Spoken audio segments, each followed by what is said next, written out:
This oral history interview is with W. Ferrell Sanders, a former venture capitalist and an early contributor to many startup companies in the storage industry. Ferrell Sanders brings unique perspective to the recent history of storage industry because of his background as an engineer, a career in sales and marketing, then as management consultant, troubleshooter to early startup companies, many of them in storage industry, and as board members to numerous companies, and finally as a venture capitalist funding early startups. He began his career as an engineer working at Westinghouse, AMPEX, and IBM Inc., a peripheral component manufacturer in the early 1970s. He joined Shugart Associates at its beginning as VP of Sales and Marketing in 1974. From there, Ferrell Sanders consulted for many startup companies, often serving as interim CEO for companies such as Adaptec Inc., CoMag. He also served on the boards of Archive Corporation, Adaptec, and Solectron. In 1987, he joined asset management company and later Alloy Ventures, venture capital firms which participated in funding of many companies such as Auspex Systems, Alacritech, Inside Peripherals, and many other companies outside of storage industry. My name is Tom Yamashita, and I will be conducting the interview today. So with that, thank you for agreeing to do this interview. You're welcome. And let's begin by, if you could tell us your family background, where you were born, where you grew up, and received your early education. Okay. I grew up in a small town in North Carolina, about 50 miles east of Charlotte. And it was kind of an interesting place because it was a company town that was built by Alcoa Aluminum Company, and they had a big smelting plant there. And they had located the plant there because it was beside the Yadkin River, and smelting aluminum takes a lot of power, so they eventually had built 4 dams and hydroelectric plants with the dams to provide the power to the plant. My father was an electrical engineer that worked at the plant, and he eventually became the superintendent of the electrical department.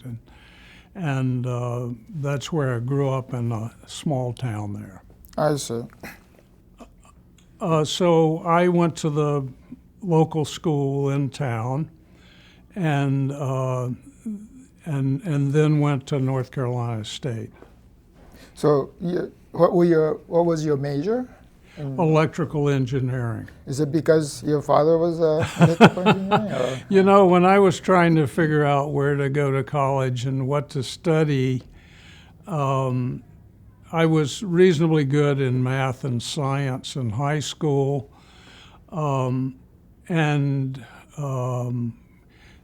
electrical engineer at the time had a reasonable status attached to it. It was a good profession that paid well and so forth. And so kind of because I didn't have anything else pulling me any other way, I did it. So I don't know how much of the decision was because my father was an electrical engineer. But interestingly enough, he graduated from North Carolina State in electrical engineering in 1926. I think he was the first member of both sides of my family to go to college. And then I got a degree there in electrical engineer. And then my younger brother, Jim, also got an electrical engineering degree there. I see. So back then, compared to today, electrical engineering probably cover a very different type of topics. A lot of Yes, analog circuitry. transistors were very new. I see. We spent a lot of time studying vacuum tubes in college, and a lot of electrical engineers then worked for power companies. I see. So did you start working right after college? Yes, I did. Right after college, I went to work for Westinghouse in Pennsylvania, and I could have gone to work for Alcoa. They offered me a job, but I wasn't sure what I wanted to do. And Westinghouse had a training program where they would give you assignments in different functions like manufacturing, engineering, sales, various things. And that was attractive to me, and that's why I went to work for them. I see. So what sort of job did you do? I ended up in the steam turbine division in Philadelphia, and I was one of few electrical engineers in a company of a lot of mechanical engineers because it was the steam turbine division. But they hired me as a manufacturing engineer and a test engineer on the test floor where they were testing turbine generator sets for Polaris submarines. Oh, wow. And it was, they would assemble the turbine that was built there with a generator that was built in another plant. And then they would do very sophisticated tests, especially for noise generation. Needless to say, they were very interested in how much noise this thing made in a submarine. And so I was hired for the electrical side of that test support and on the manufacturing floor. So was this part of like a nuclear submarines? Oh yeah. Polaris was a nuclear submarine. Right. They were the new nuclear submarines, and Adam Rickover was in charge of the program. He was a very hard driving guy, very famous. So that's what it was. Well, it must have been quite exciting. It was interesting, and I had a reasonable amount of responsibility because I was the only electrical engineer around. I see. So I guess the heat source came from the nuclear power plant. That's right. That created the steam that they put into the turbine, and hanging below the turbine was a big condenser, and that was all assembled and running. I see. When we ran the tests. So how long were you at Westinghouse? I was there for 3 years. I see. And so from there, where did you Well, go? I had a friend. I had met a fellow in Philadelphia who had moved to San Francisco, and he kept telling us about how great it was out here and that there were a lot of jobs for engineers. And so I came out on vacation one summer and spent a couple of weeks and, drove around the valley calling on companies looking for what kind of job I might get. And I got 2 job offers, one from Lockheed Missiles and Space in Sunnyvale, who was a big employer at the time, and AMPEX in Redwood City. And I decided to take the one from AMPEX, I think partly because it was a smaller company. I was already headed towards smaller companies. I see.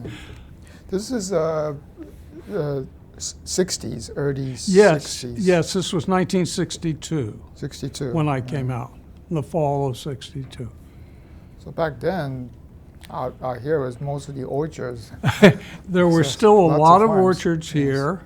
The people hiring engineers at the time were people like HewlettPackard, of course, Varian, Watkins Johnson, Lockheed, and a few others. Fairchild Semiconductor was new, it was early days for them, but they had been formed before that. I see.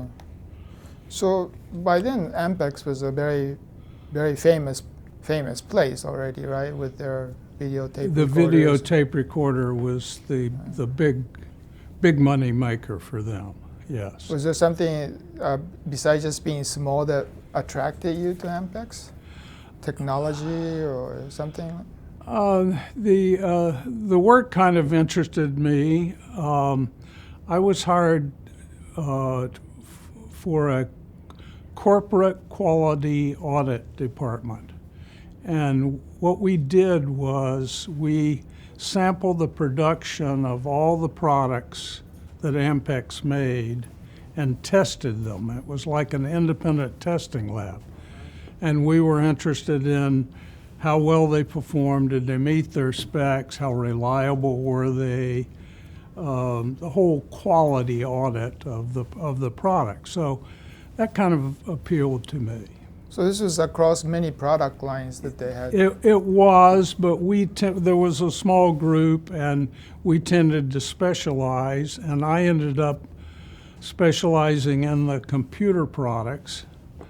And of course, the main product was the mag tape drives, but they had also purchased a company in Los Angeles that made core memories.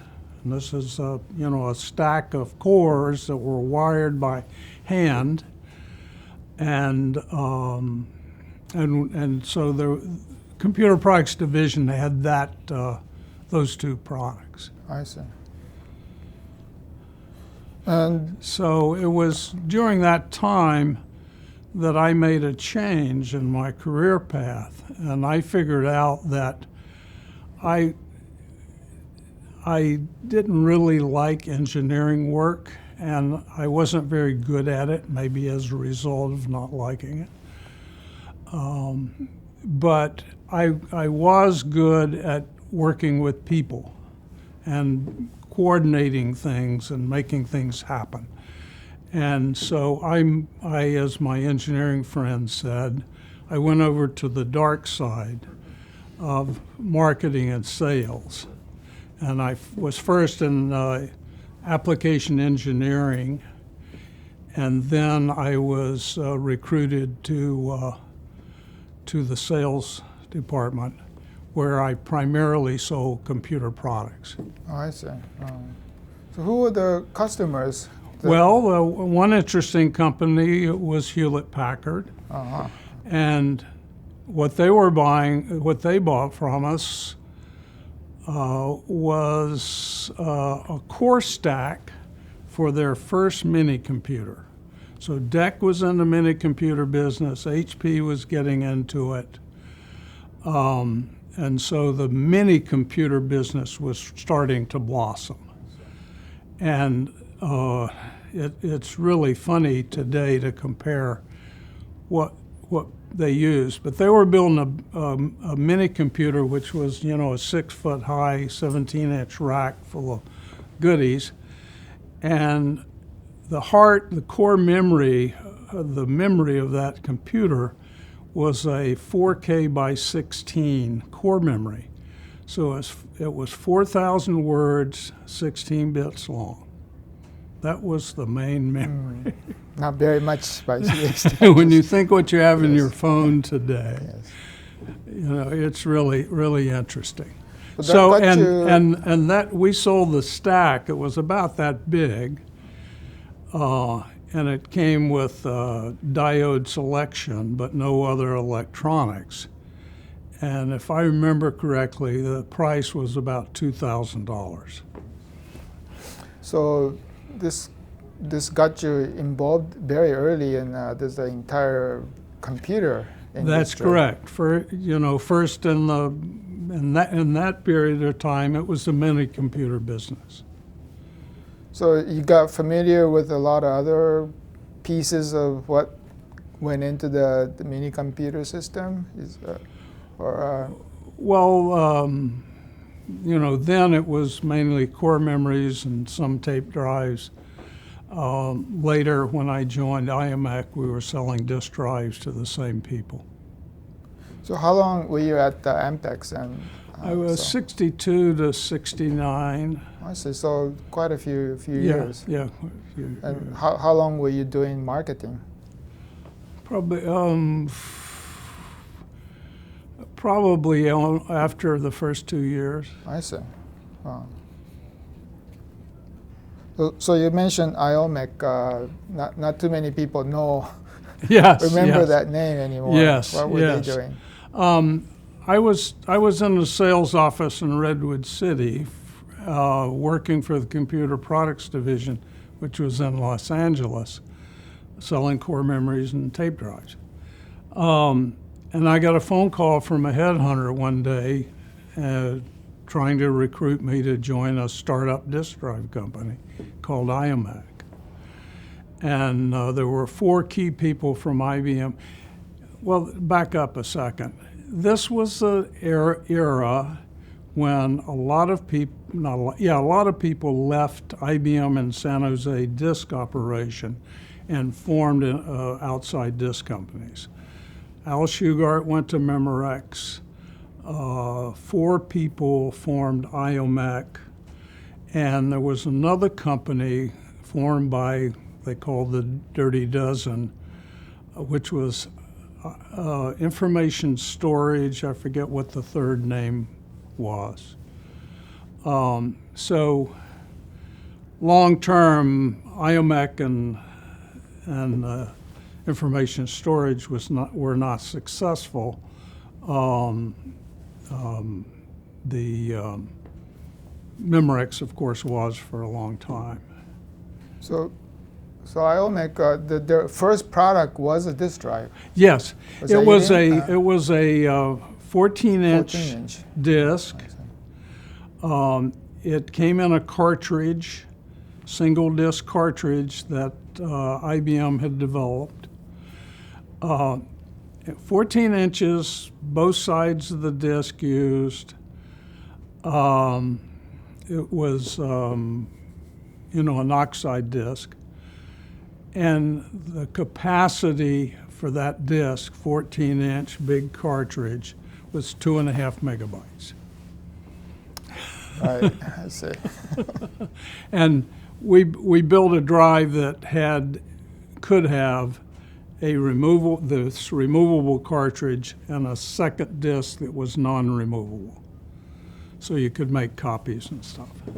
So IOMEC was based in Los Angeles. No, IOMEC was based in, at least at the time, well, it was based in San Jose. Oh, it was? Yes, just by the airport when we started. So you were there from the ground up for this company? They had not shipped the product yet. The company was almost a year old, but they were just about to ship the first product. And I was hired as the Western Regional Sales person, and it was, I had half the country. And the main customers were mini computer companies. Our first company, and there were a lot of mini computer companies started then. I mean, Varian had a computer company down in Orange County. There was another company down there called General Automation. There were, it seems to me, if you added up the mini computer companies started in the early 70s, there must have been a dozen of them, maybe more. So there were a lot of potential customers. You've never heard of most of them, but there were a lot. Our first customer was General Automation, which was a mini computer company in Orange County. But then HewlettPackard started buying this drive also for their computer, their mini. This was like a compatible system to IBM's unit, or it was completely different?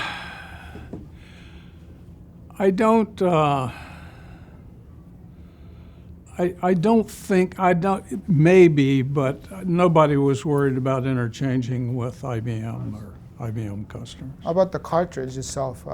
Was that a standard type of cartridge? Yes, it was a standard cartridge at IBM. And I think the disk was the same as IBM was using,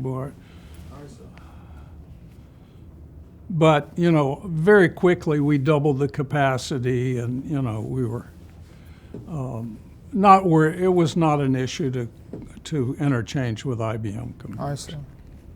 I remember these racks that would hold these cartridge disk drives. Was that the sort of type of system? This thing was the rack was 6 feet tall, 17-inch rack.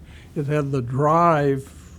Must have been that high in it, and had the cartridge and the fixed disk. And then there was a big power supply at the bottom, and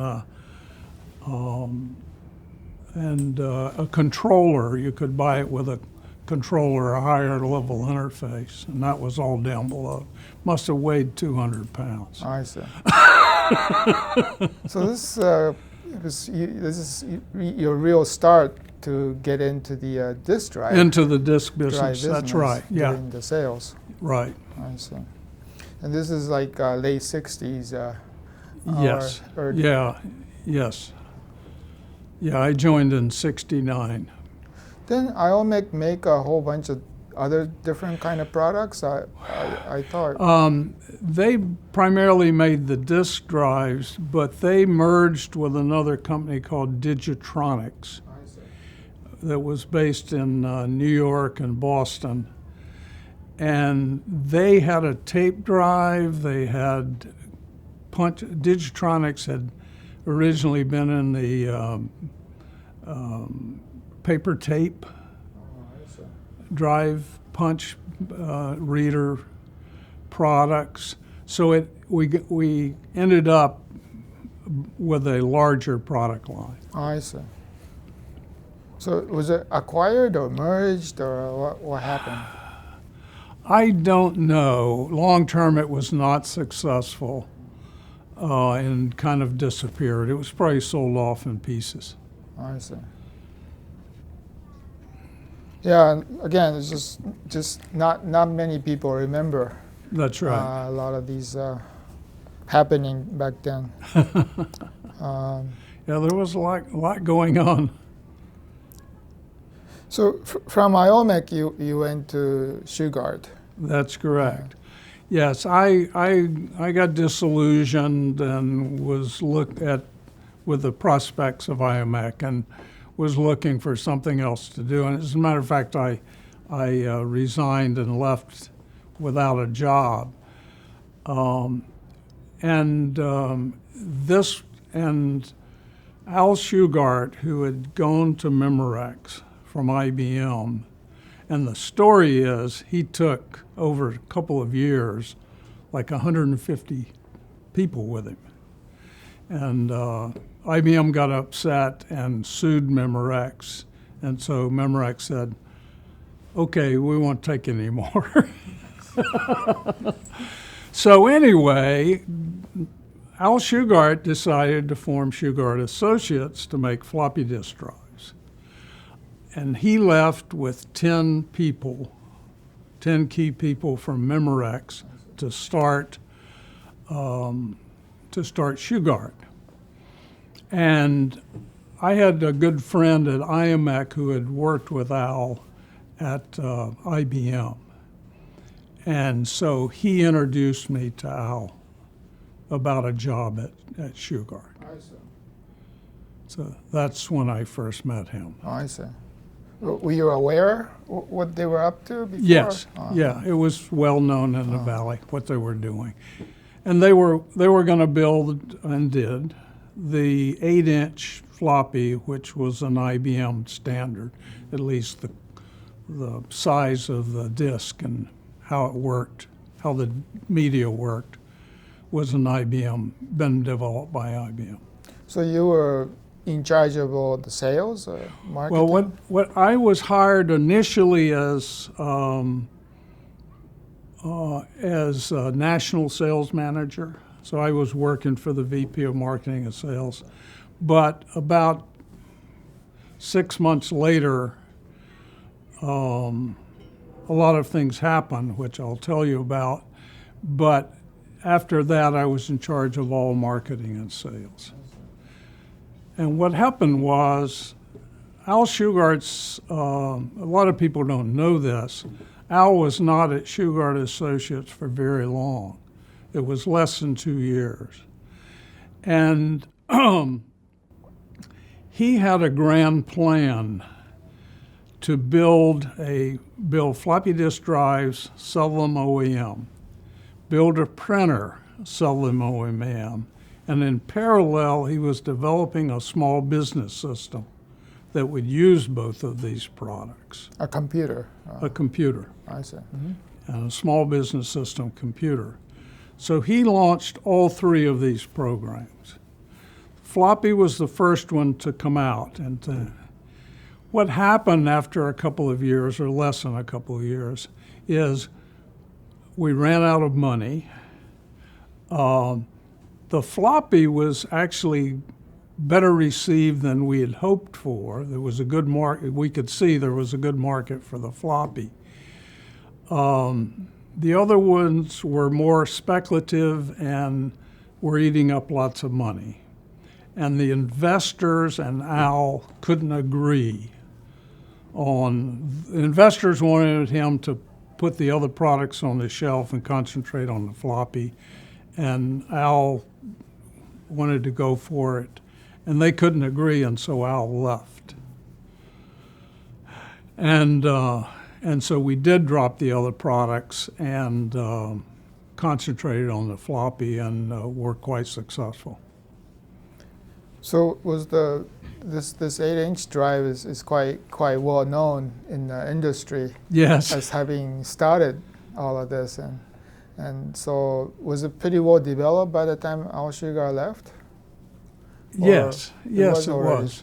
I mean, a few bugs, but basically it was pretty well developed, and we sold that product for a long time. Again, it was to the mini computer industry that was growing then. And also there were quite a few dedicated word processor machines, which had a printer, a storage, and they usually had 2 of these 8-inch floppies and a tower underneath the desk that held all the electronics. So there was quite a big market in that area. And so that's where we were selling them. I thought also, wasn't it for inputting software into mini computers, replace card punch or card reader or something? That was IBM's original use of it. I see. And that's why they developed it. And that was one of the uses, but people were just using it for mass storage. They were putting their documents on it and bringing them up, and that's where their work went when they weren't operating. So there were quite a few. Al Shugart was a real character, but there were a lot of other people there too. I guess you got to know. I got to know him pretty well because I worked directly for him for a while before he left. And I remember when I was doing reference checks on Al before I went there, I had a lot of friends then from IBM because of the IMEC people and some other people that I'd met that had left IBM. And they said that people love to work for Al Shugart, that he takes care of his people, and if he has a program that's in trouble, everybody will work 24 hours a day till it's fixed. And so that was a high recommendation, and I found that to be true. He was very charismatic, and people liked to work for him. It's his testament. He took so many people out of IBM. People, I've been told myself that people would just follow him to the end of the earth. Yes. Especially engineers. Yeah, that's a rare person. So you found that to be the case. Yep. I'll tell you a funny story. I mentioned to you earlier that the last time I talked to Al Shugart was here at the Computer History Museum, and he was being honored. And I walked up to him, and he said, Ferrell Sanders, I thought you were dead, which is a joke among us old people when we meet. But when I approached him, he was standing talking to like 4 women. And I said, gee, Al, every time I see you, you're surrounded by women. And he said, it's something you're born with, he said. He said, you don't lose it as you get older. He was a funny guy. So he had also a reputation of being an incredibly good engineer, solving problems and so on. Was there a lot of issues beginning at the Shugart? Oh, yes. Oh, yeah, there were. I mean, you build peripherals, and in those days, you would build prototypes, you would send these evaluation units out to customers, they would test them, they would decide to use them, then they had to design them in the next turn of their system. And so you typically had 6 months or a year to debug the product before you had to put it in volume production. And so we always had bugs.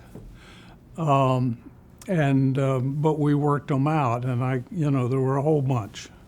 I mean, the double-headed floppy that had a head on both sides was a almost impossible thing to build. I mean, so there are a lot of stories about that. But the head would wear out, and I heard stories about a lot of interface issues and so on. Yeah, there were a lot. I remember I was in Paderborn, Germany, meeting with Nixdorf when we had the problems with the double-sided, and they were banging me for a lower price. And I said, I tell you what, I'll give you a lower price if you buy less, because we're losing money on every one we ship. I see.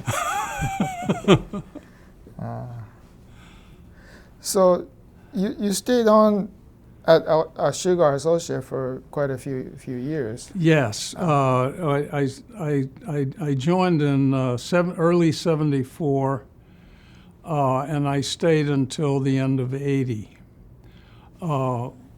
We sold the company to Xerox in '77, and we signed 3-year employment agreements, and I honored that agreement. Oh, I see. Oh, wow. So they wanted to make sure they had people. Yes, they did. I mean, it was easy to break, and you could negotiate with them and leave if you wanted to, but we did it. I see. There's one thing I wanted to talk about in Shugart, and that's the 5 1/4-inch floppy. IBM had set the standard for the large 8-inch. And I mentioned that we had a lot of customers in the word processing business. Wing Labs was probably our biggest customer. And they were buying 2 8-inch floppies for their big system. But they made a desktop system, and they wanted something smaller. They were using a cassette. A Philips cassette is the storage on the desktop system. And at the front of it was about that size, and you'd fold down the door and put the cassette in. And so our salesman in Boston that called on Wang started talking to Wang about, Wang said, we need a floppy disk that's physically smaller. We want it to fit in this size where we have the cassette. And so we basically designed the 5 1/4-inch. Nobody had it. This was new. We designed the 5 1/4 inch for the word processing industry. And so we said, how many pages do you want to store? And they said 20. So that's 100 megabytes. I mean, it's 100 kilobytes. 100 kilobytes, 5K per page. So that set that set the track density, the bit rate. We dumbed down the technology to make it cheaper. And so we built that product, and we used a slow stepper and all these things. But it was a great product for that. The thing that we didn't know about at the time was that over the hill was coming the personal computer business. And we, and the availability of this 5 1/4 perfectly intercepted the wave of the personal computer business. And the volume of that product just skyrocketed. And we were there first, and we ran hard, and we just dominated that business for a long time. This is after Xerox took over, or you had the product already before? We had it. We had it. It was about the time they. It was about the time they took over, but we had started it before. But the real takeoff came in the late 70s. And so Apple was the first big customer. Remember they used Shugart. one or two of these drives with a Apple II or whatever it was that they were selling it in those days. There's a funny story I'll share about Apple. Everybody knows that Wozniak was a brilliant engineer, and he loved to design circuit boards with less components and less cost and everything. And so he wanted to do something different with the electronics on the floppy. And so we just sold him the mechanism, and he designed the card. And we helped him with the data separation and stuff like that. But he wanted to put more capacity on it than we had. And as you know, there's more room on the outer tracks, so he would do it in bands and put a higher bit rate, not a higher bit rate, but more bits on the outer tracks. And so he was making a non-standard drive that we didn't want to make. So anyway, he got it designed, and he and Jobs came over to Shugart to show us what they had done. And so they demoed the product in the big conference room. And and he had done a good job. It was impressive. But anyway, in those days, we all wore suits and ties to work. And so here's 5 officers from Shugart in coats and ties, and Wozniak and Jobs come over, and they're dressed like homeless people. And Don Massera, who was our CEO at Shugart, who had taken over from Al when he left, was a funny guy, and he would say anything. And he said, now look, Steve, he was looking at Jobs. He said, we're just regular folks here. You don't have to dress up to come over here. This is the IBM culture still was pervasive back then. Yeah. I see. So that's extraordinary. Wozniak did this kind of modifications to. Well, he was doing everything he touched back then. Still a very young guy. I see. So this 5 1/4 sort of became a standard. Oh, it did. It did. Everybody copied Everybody it. had to kind of fit around that form factor. Is that true? I mean, I'm sorry? Was this was it the Shugart's 5 1/4 format? that Yes, set the everybody standard? adopted it because we were there first, and we grabbed a big share of the market. So everybody made a compatible So drive to ours. the hard disk drive later on had to fit that box size too, or is that more or less? You know, there was no compatibility between the two, but I guess they just picked that as a size. And I mean, in some places, people had a space for that Right. in their configuration of the drive. So why wasn't, I mean, it was such a hugely expanding market for these 5 1/4. Why didn't the Shugart capture more of it, or was there more competition that came in? Well, there What was happened? a lot of competition that came in. I mean, CDC, Memorex. Oh, I can't remember about Memorex then, but there were controlled data. There were a lot of people That jumped in. Yeah, controlled data had it.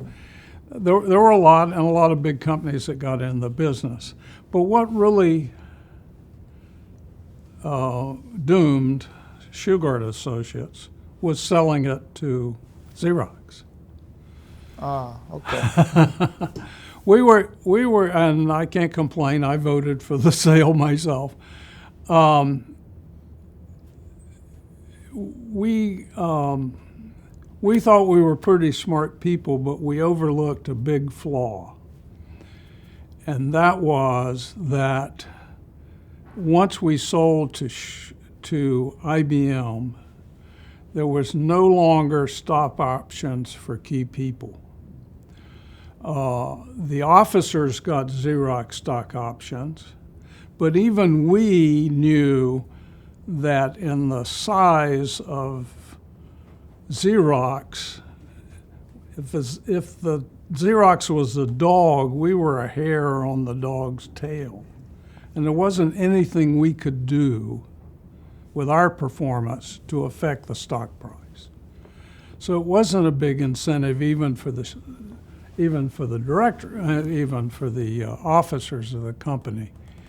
And what happened very quickly is we started losing our engineering teams. We would get a product halfway developed and quantum would start and suck off the key technology, and we could just not hold the engineering teams. And kind of, in a long story short, it killed the company over time. So it's kind of the importance of a venture The company. the people in Silicon Valley at the time, a lot of them, what the engineers were interested in, something new and exciting to work on with a good team, and the chance to catch the gold ring and make some money on the stock. So, we just completely overlooked that, unfortunately, and should not have sold it. We would have been a lot more successful. But Xerox had this great plan, is they had bought, I think, a daisy wheel printer company. They were going to buy us. Diablo, I guess. Diablo, right. Was it Diablo? I think so. Diablo was the hard disk. Yeah, there was a Century Data, or maybe the printer was something else. Yeah, they did. Yeah. Anyway, they were making these, the word processor, and they were competing against IBM, and IBM was making all the peripherals. So they said, what we want to do is buy people who are making a lot of peripherals and have low costs, and then we'll use them at our end. Didn't work. I see. Well, a lot of things that they tried to do, I guess, then ultimately succeed. Park, So, SCS. but you did for a little while. You had some really good engineers. At Shugart. Oh yeah, just top notch. I mean, the first group of 10 that came from Memorex, Shugart Associates, we had people with their whose names were on the patents for the media. People were on the patents for the drives. You know, we had all the key or a set of the key technology. This is where you got to know a lot of people that you work later on, right? Yes. It was Shugart. Yes. Let's see, like Larry Larry Boucher was there at Shugart toward the end.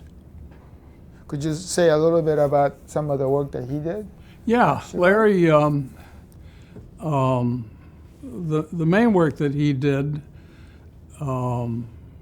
was to develop the SCSI controller for the drives. And by that time, we were building an 8-inch hard drive at Shugart and stuff.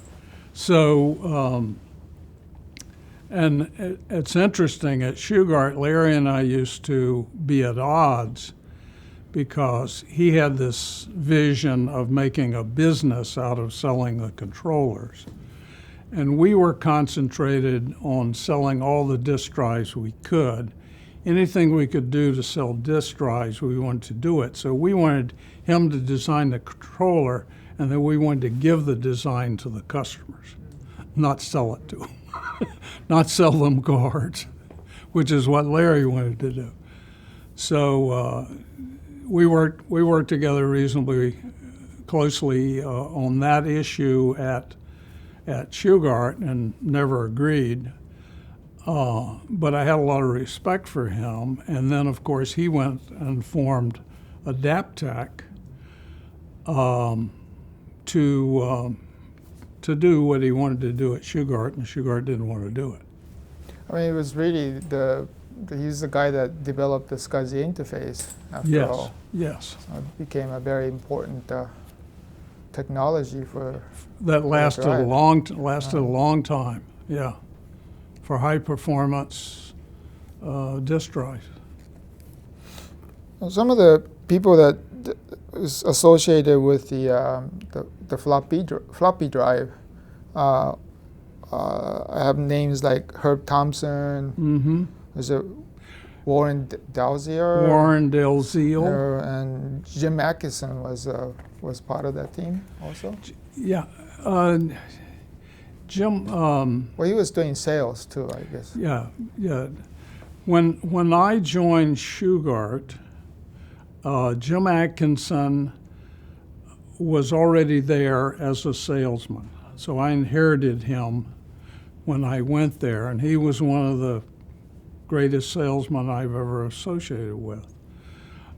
He's the guy who worked with Wang Labs to develop the size and the specs for the mini floppy, 5.25-inch drive. And then later on, I made him the national sales manager. And then he left to be the president of a printer company in Florida. Then he came back to be the VP of Sales and Marketing of Vertex, which was a hard drive company started by Joe Booker, who at Shugart was our VP of manufacturing.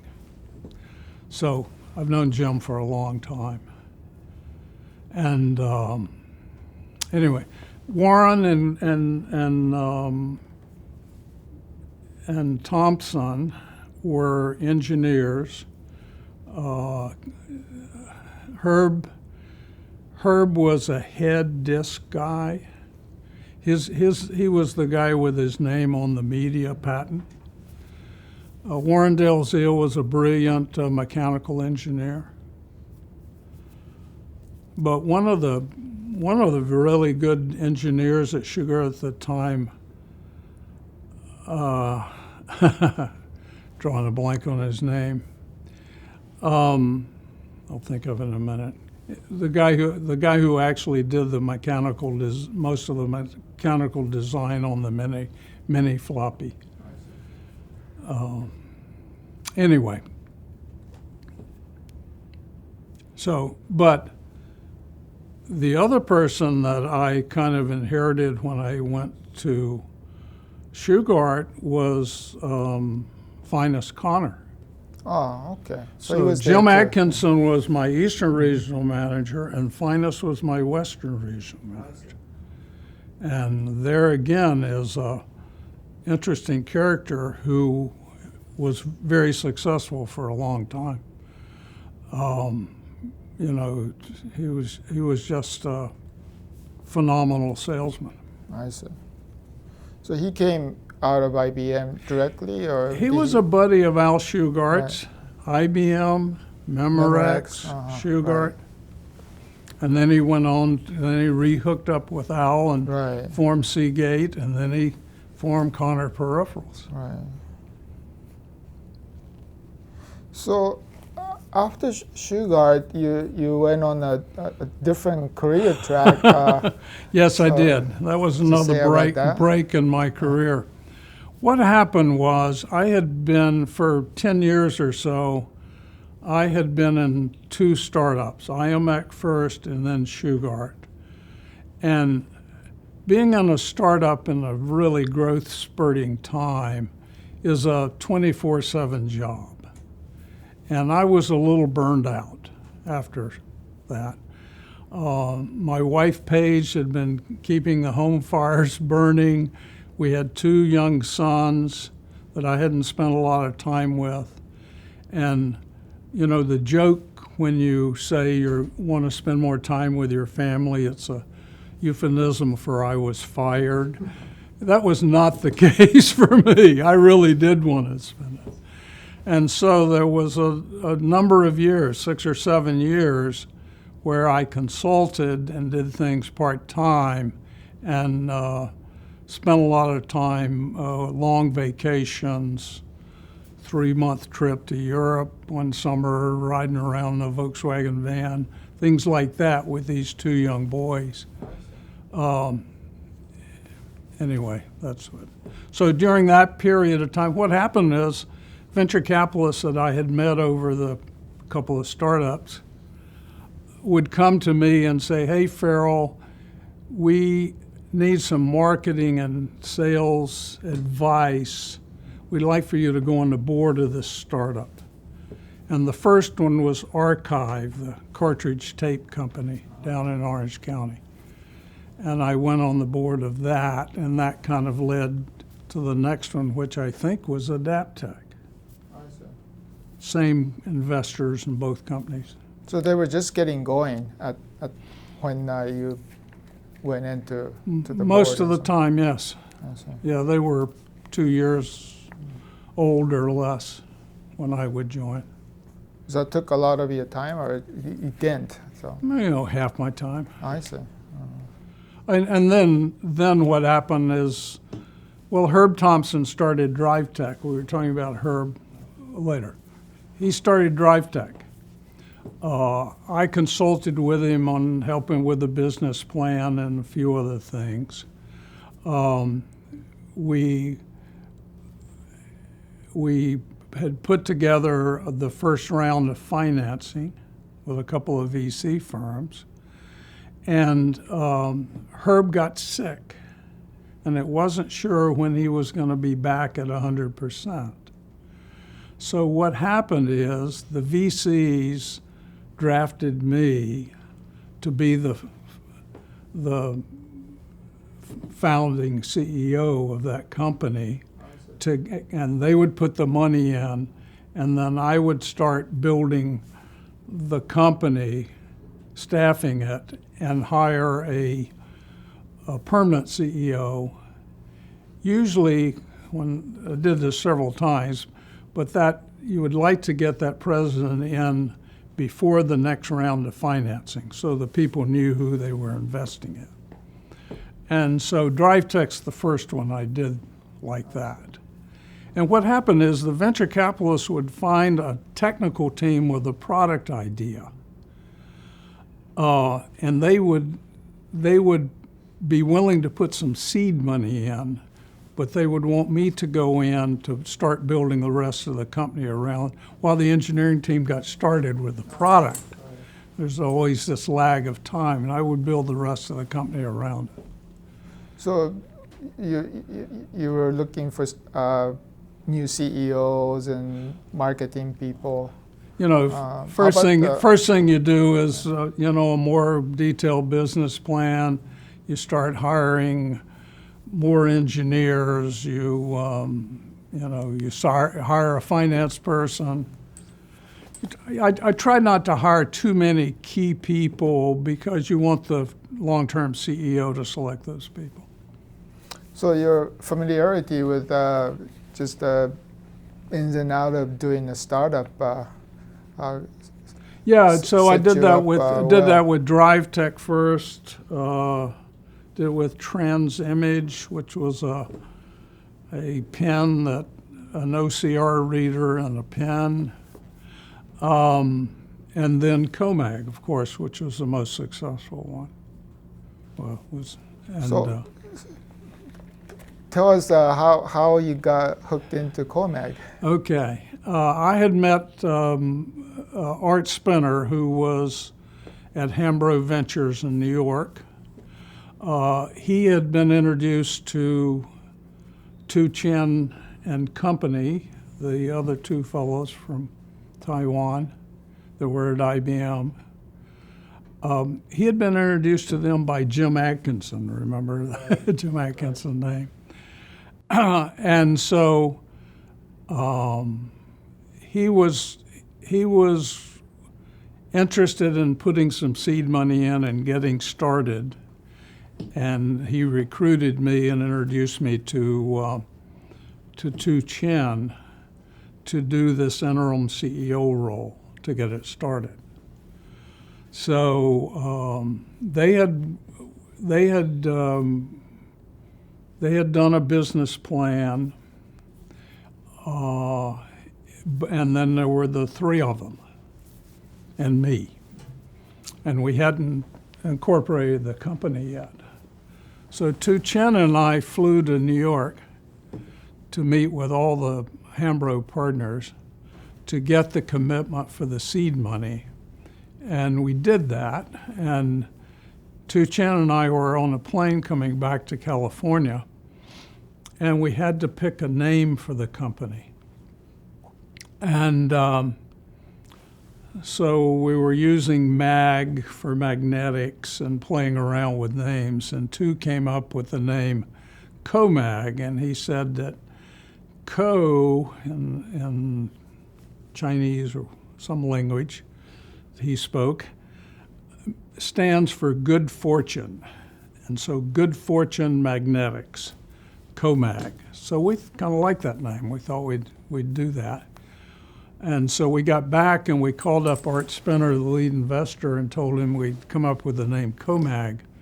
And what did he think? And he asked his wife, Cookie, what she thought, and she said, CoMag kind of sounds like a hemorrhoid medicine.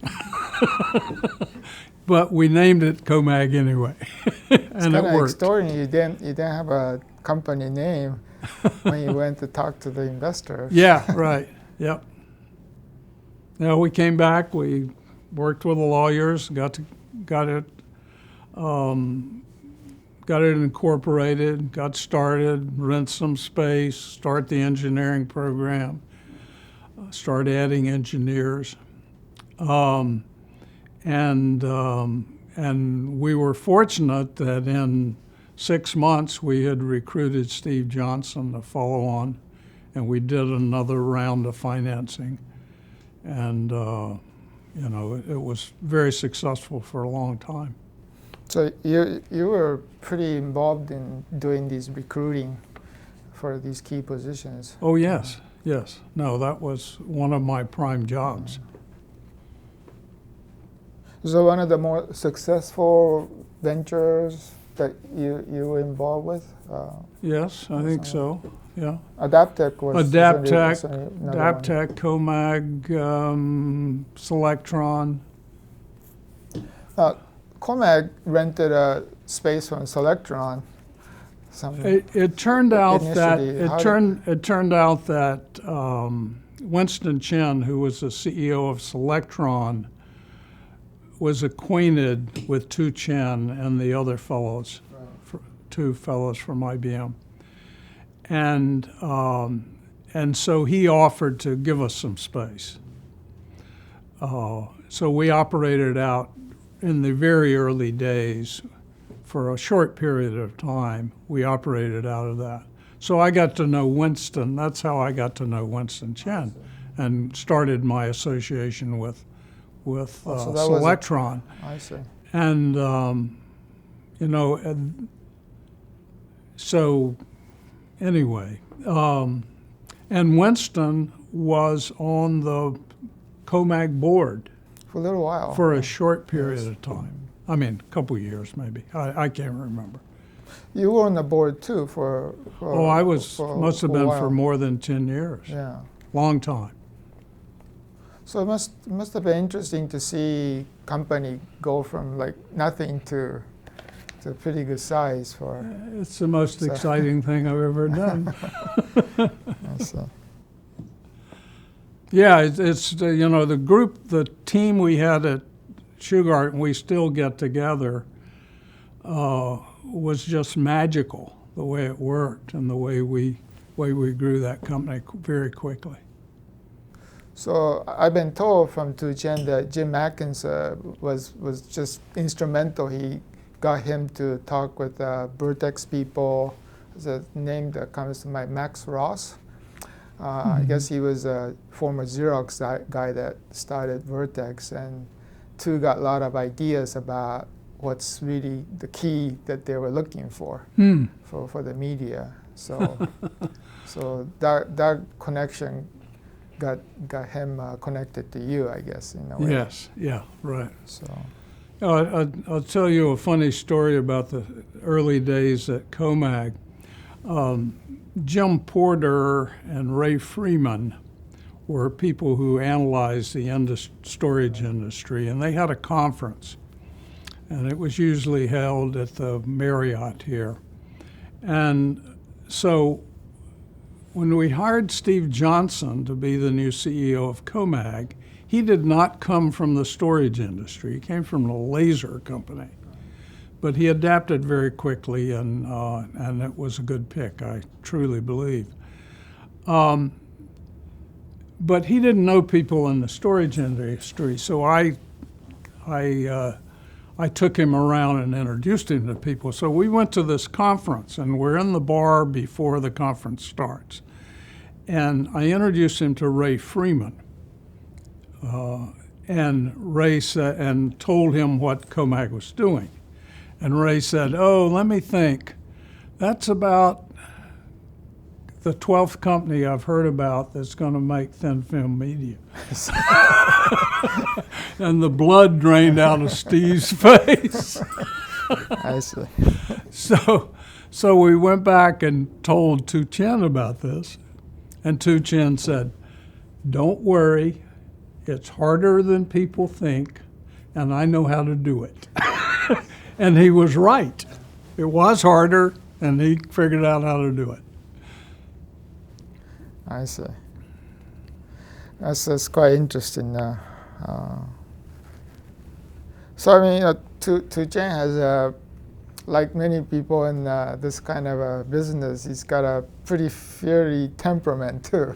So I'm sure you had some interesting experience there as well. For years, I got a lot of late night phone calls from Tu Chen. Okay. Complaining, I'm sure. Yes. So besides, after CoMag, what other company were you involved in?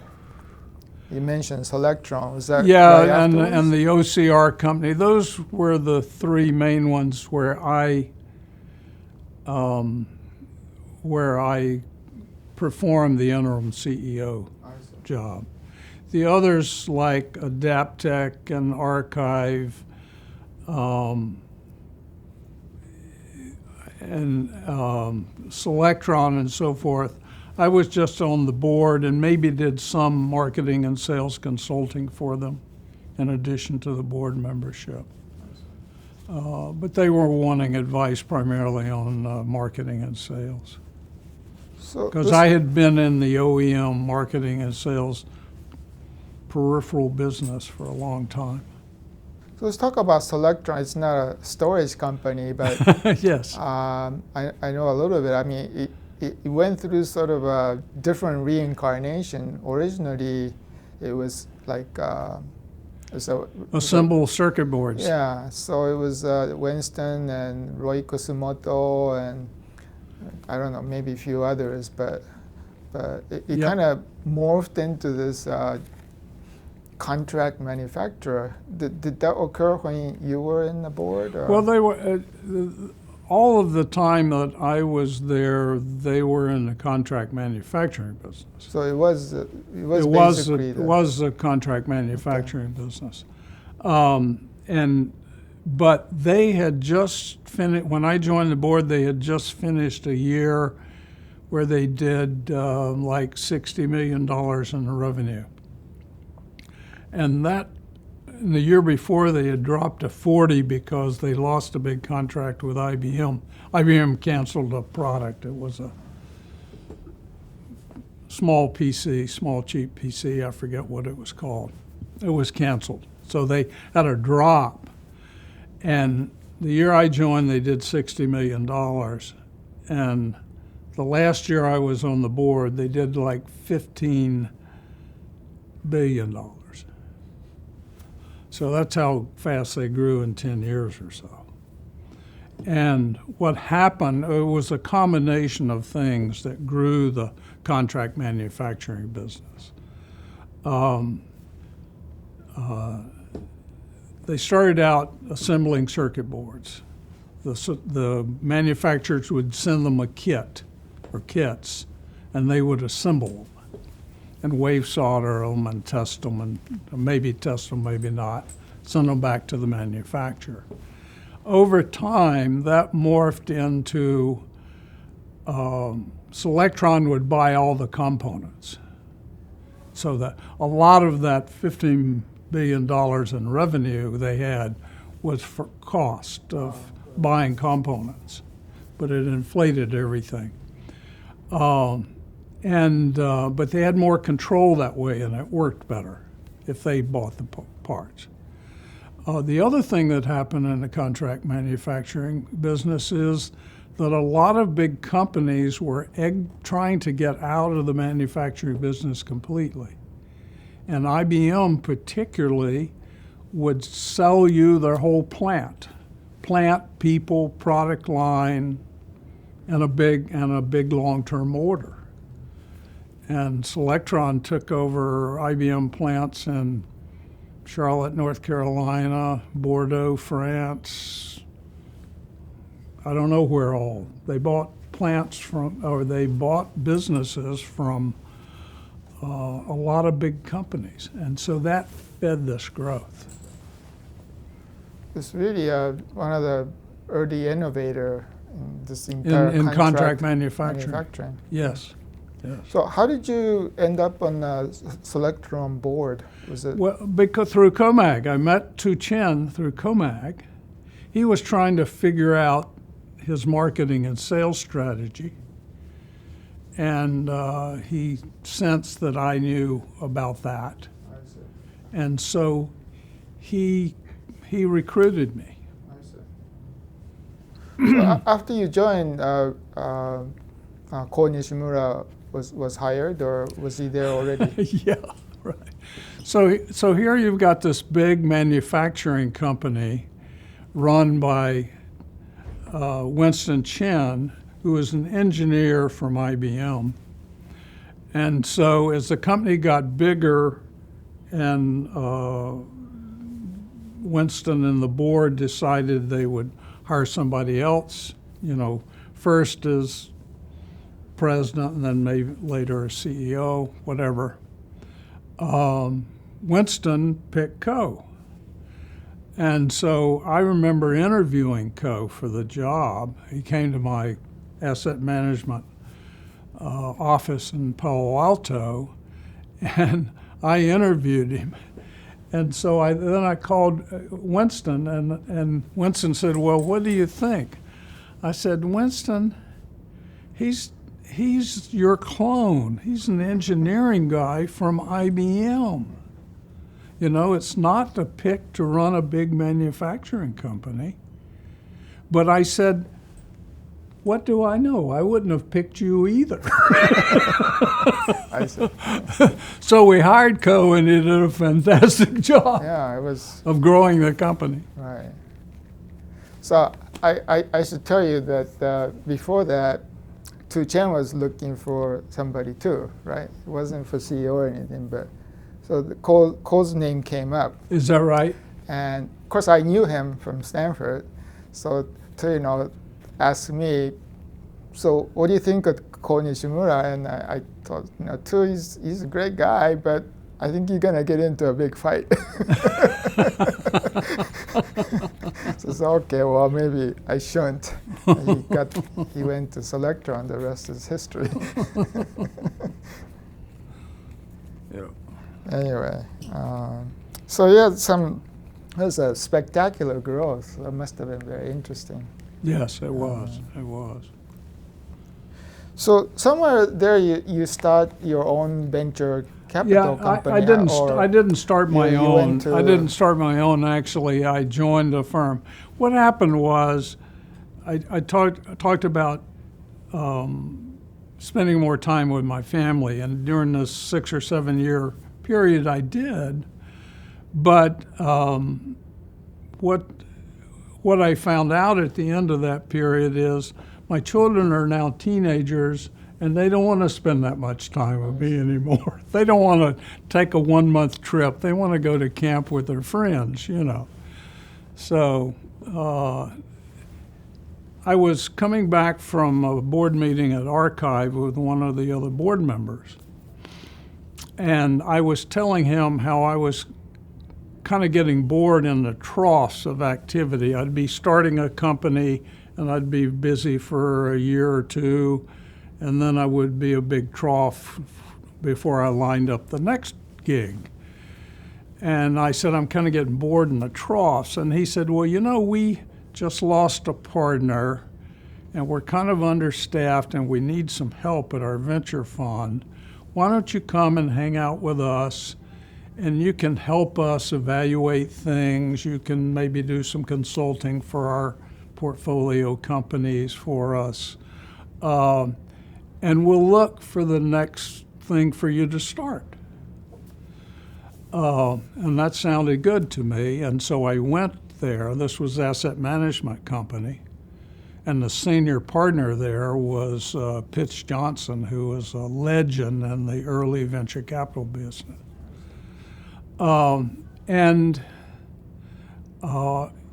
So I was there. I was there for a year. I made 2 investments. I think one of them may have been DriveTech, I'm not sure. No, not DriveTech. Insight Peripherals. Insight, which was Jim Atkinson's floppy disk company. Anyway, I made a couple of investments, and I found out I liked the venture capital business, and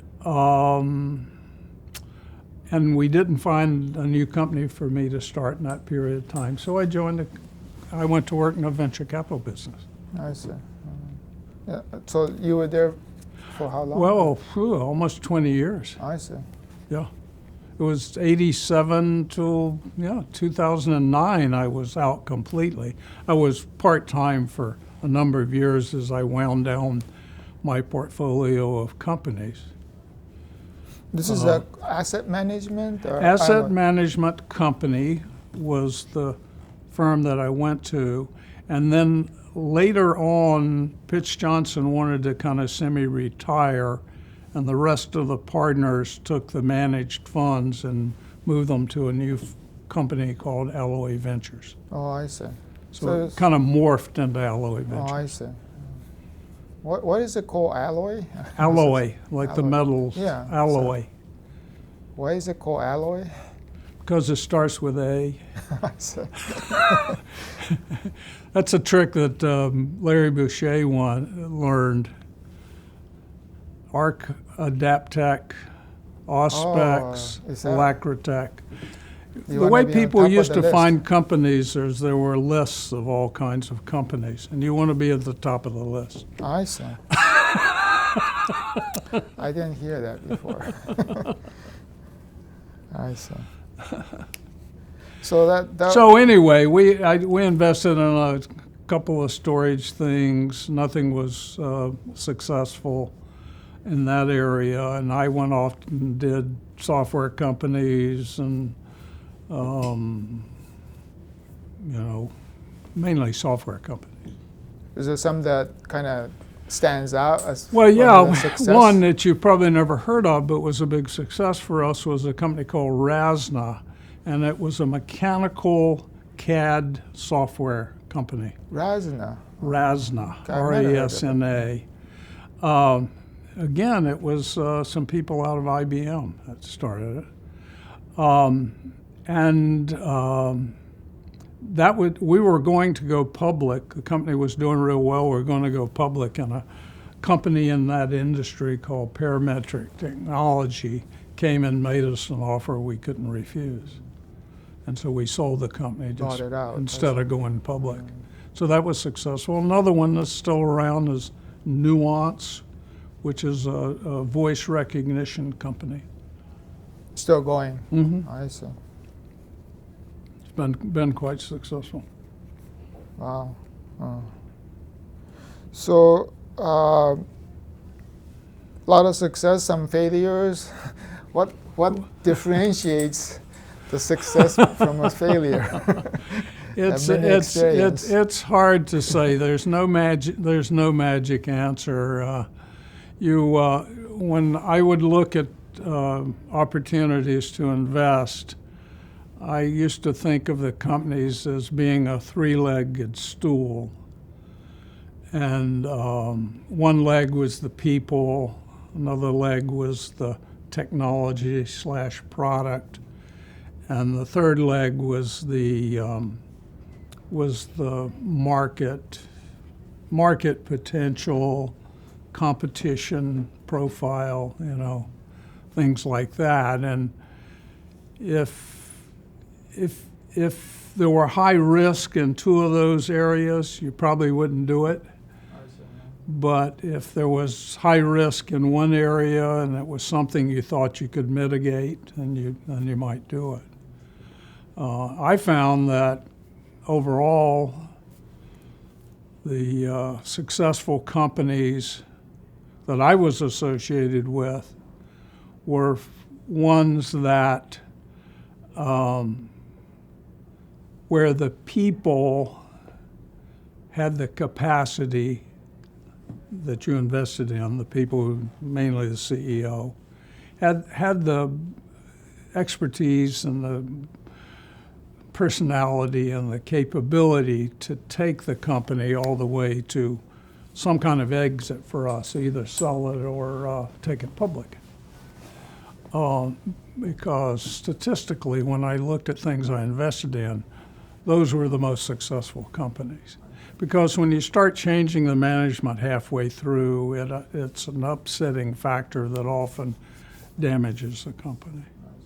So, but I've got to tell you, there are very successful venture capitalists who, if they had one leg, which was a big market, they would be happy to fix the other two. And some of them were pretty ruthless about that fix. I didn't want to do that. I see. But part of the venture capital firm is to be able to recognize strengths and weaknesses and It's make it's a being able to adequately analyze the risks, and sometimes you just have to accept the risk. And often it was in the technology. If it was a new technology that wasn't proven, at some point in time you could do all the due diligence you want. There were still unknowns. So if the market potential is really big, if this risk works out, you might still do it. If it's a so-so market and a high technology risk, you don't do it. I see. And these venture firms, what do you, the investors, or you have other investors that puts money Yes. into the... Yeah, the way, typically the way they work is the money comes from so-called institutional investors, pension funds. College endowment funds have invested a lot in venture capital. They usually, they have people in the university that understands technology and so forth, and so they're interested in it, and so they do it. And there are some very wealthy individuals that invest in these funds, but mainly they're institutions like pension funds, college endowment funds. Some mutual funds will invest in them. So they commit for X million dollars for a period of 5 years. And as you make the investments, the venture funds put a capital call out and get enough money to last a little while. And then they call for some more. And then hopefully you invest it over about 5 years, at least initially. There'll be follow-on investments later. And then you harvest it over the next 5 years. So the funds are designed to last 10 years. Most of them go beyond that because there are a few things of value that haven't been realized at the end of that, and there'll be dribs and drabs going out for 15 years. So it's a long time frame investment. I imagine it's still like requires quite a bit of teamwork. You got people that needs to get the sourcing of funds, and you need to evaluate potential investments. And then you got probably management of the investment companies by sitting on the board and so on. So you play the board and evaluation. Is that? I'm not sure I understand the question. There are people in the venture firm that has the role of gathering funds, right? To get the investment money. Were you involved in that as well? Yes, a little bit. All of the partners are. In other words, there are the hierarchy of most venture funds is you have partners. And then below that you have associates who are not partners. And it's kind of like a law firm, okay? In our firm, which was reasonably small in the scope of the overall industry, we didn't have many associates. It was mainly the partners doing all the work. So we were all involved in money raising. Usually the older senior people did more of that than the younger partners, but we were all involved. We were all out making presentations to potential investors, and they would want to meet us and talk to us.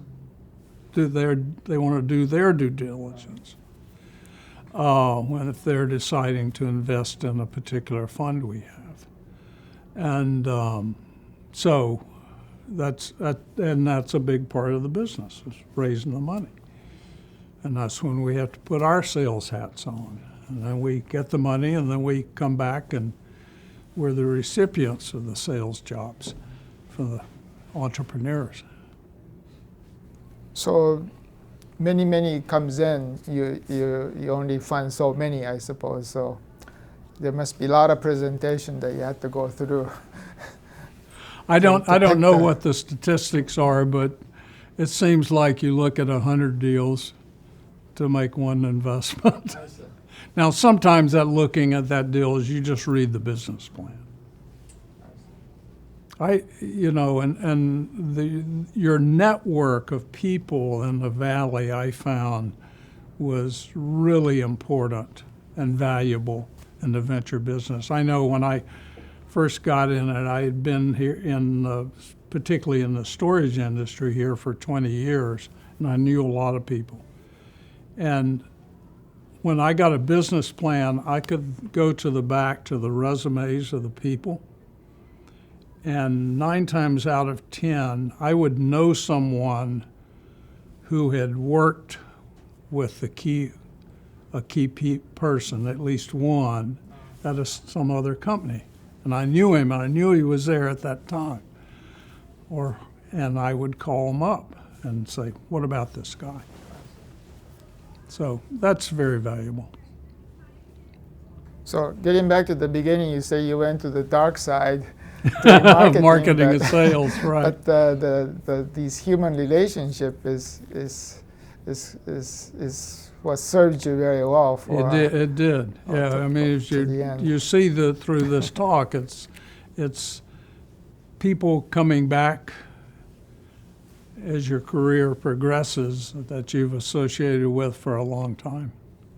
So I think I want to finish up by asking some other more general question, like, other things that you do, your hobbies, Okay. things that you're interested in, involved with, that you want to talk about.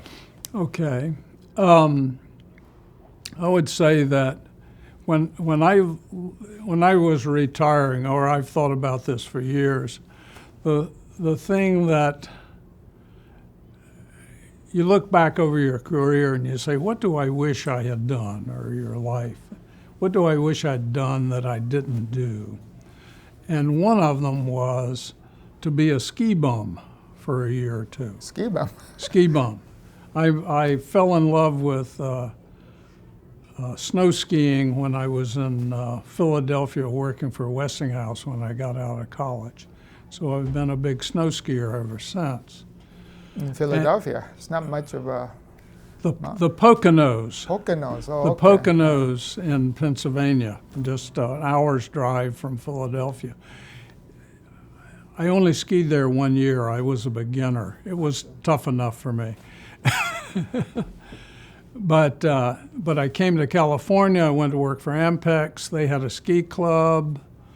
They had a lodge, a house rented in Alpine Meadows for the ski season.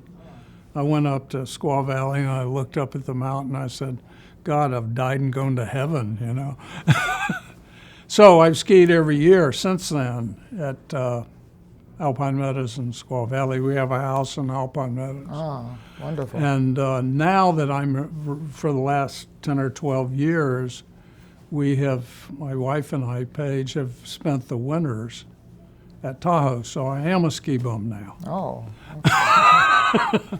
So that's one of the things that interest me. I read a lot, mainly mystery stories. I see.